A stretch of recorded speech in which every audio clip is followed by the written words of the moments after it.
Hello everyone, welcome back to my channel. তোমরা সবাই কেমন আছো? আশা করছি তোমরা সবাই বেশ ভালো আছো, আর আমিও আছি মোটামুটি। তো দেখো, আজকে গাড়ি থেকে ভিডিওটা শুরু করলাম, পুরো রেডি টেডি হয়ে এখন যাচ্ছি হচ্ছে ডক্টর দেখাতে। তো একটু টেনশনে আছি, ডক্টর কি বলবে না বলবে, কারণ এটা আমার 8 মান্থ আর কি শেষ হয়ে 9 মান্থে আর কি আমি পড়বো।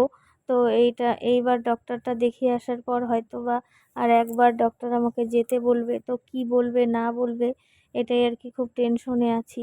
তো চলো দেখা যাক, ডক্টরের ওখানে যাই, কি বলে সবটাই তো তোমাদের সাথে শেয়ার করব।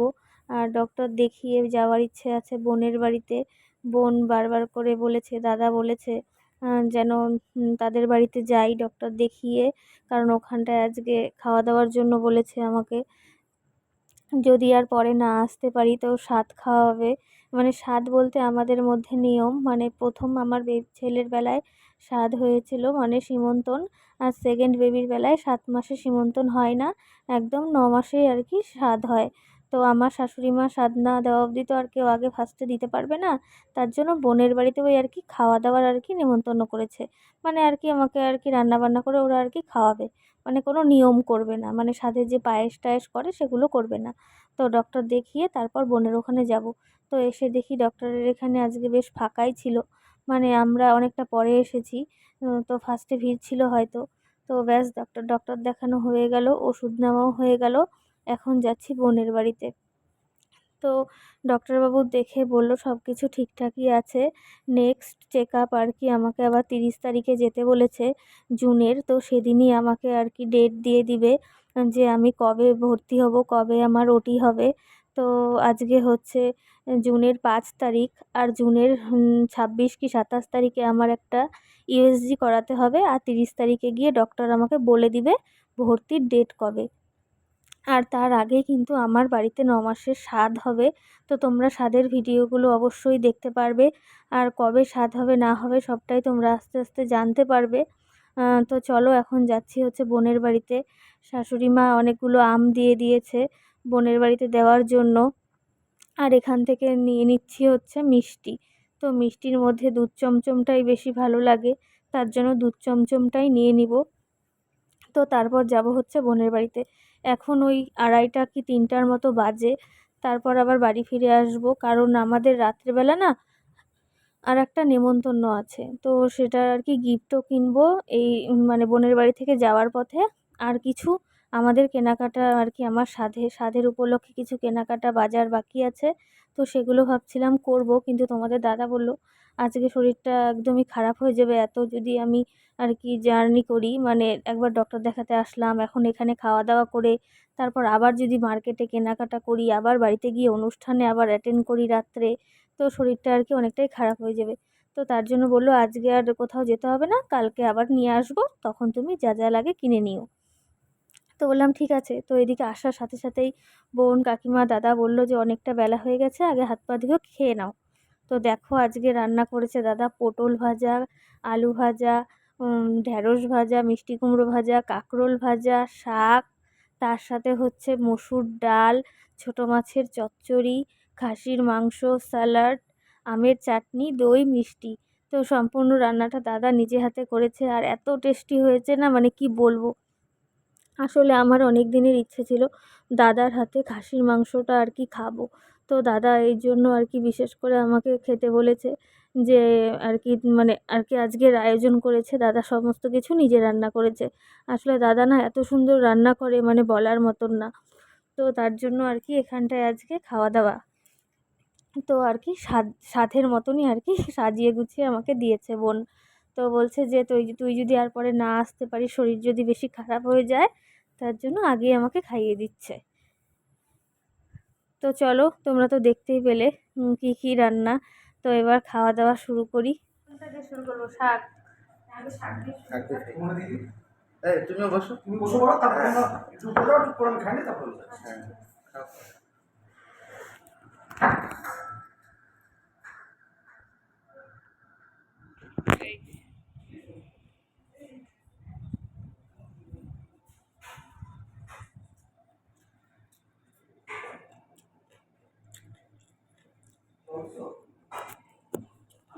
খাওয়া দাওয়া করে এখন দেখো বোনের ওপরে যাচ্ছি ঘরে, এখন একটু রেস্ট নেব।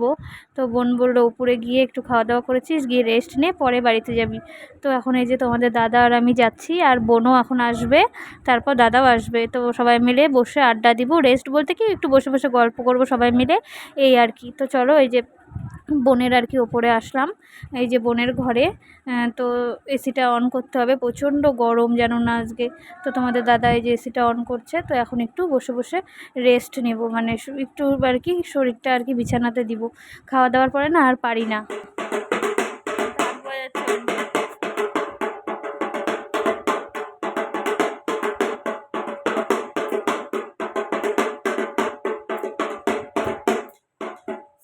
এই ডুগু, তুমি কোথায় যাবা? কোথায় যাবা? কোথায় যাবা? মাম্মামকে বলো হাটে যাব। কোথায় যাবা? মাম্মামকে বলো, বলো মাম্মাম, বলো মাম্মাম, বলো হাটে যাব। দাদা আছে, আসো তুমি, আসো এদিকে, আসো এদিকে, আসো।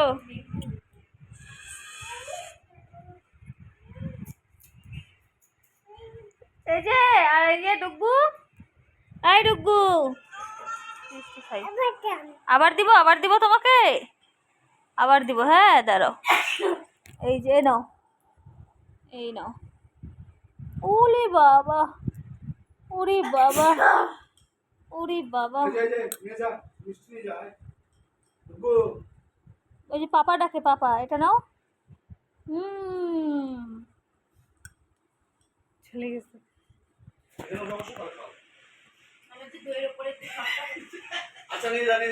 কি দইয়ের?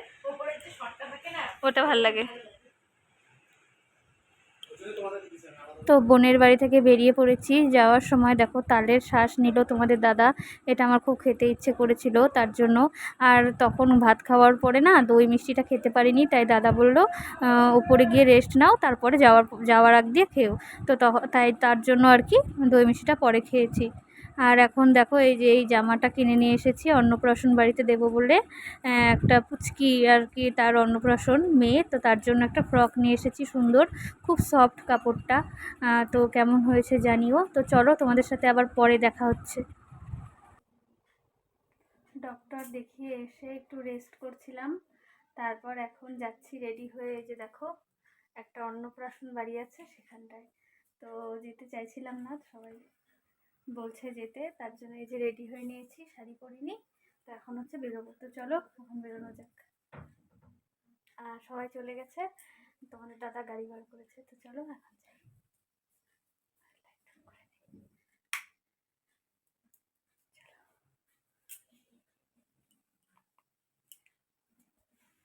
তো এই যে দেখো তোমাদের দাদা গাড়িটা মুছছিল, আর আমি রেডি হয়ে গেছি, ছেলেও রেডি হয়ে গেছে, মা, দিদি ভাই, তোজো আর তোমাদের দাদা, তো আমরা এই কজন মিলে যাব। তো এই যে চলে এসেছি অনুষ্ঠান বাড়িতে, আর এই যে পুচকিটার আজকে অন্নপ্রাশন, কি মিষ্টি লাগছে না ফটোগুলো, খুব সুন্দর লাগছে। তো চলো এখন ভেতরে যাওয়া যাক।